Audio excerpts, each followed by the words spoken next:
आता सरपंच पेरे पाटील यांच्या सोबत आहात, काय तुमच्या भावना? आज अतिशय आनंदाचे दिवस म्हणायला लागेल.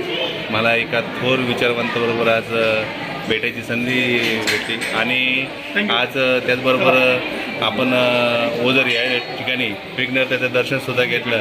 आणि जी माणसं समाजासाठी ज्ञान आणि भान आहे, त्या माणसांना सामाजिक चळवळीमध्ये अतिशय मोठा लढा त्यांनी त्यांच्या गावापासून तर महाराष्ट्राकडे उभारला.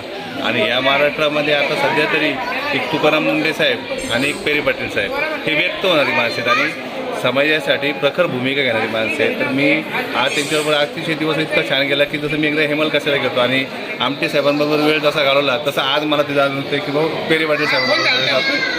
आणि या महाराष्ट्राच्या लढाईमध्ये आज जर कोणाचं नाव घेतलं जातं तर पेरे पाटील साहेबांचं घेतलं जाते. तर भविष्यामध्ये ह्या साहेब महाराष्ट्राला तुमच्यासारख्या माणसाची गरज आहे, ज्या तरुणांना आज संघर्ष करतात आणि देशापर्यंत. तर तुमच्यासारखे शेलार मामा खरं गरजेचे ते आणि हा महाराष्ट्र घडण्यासाठी. तर मी त्यांना विनंती करतो, तुमच्यासारख्या माणसांनी जर आमच्या पाठीमागे उभे राहिले तर हे तरुण भविष्यामध्ये चांगलं काम करतील. धन्यवाद.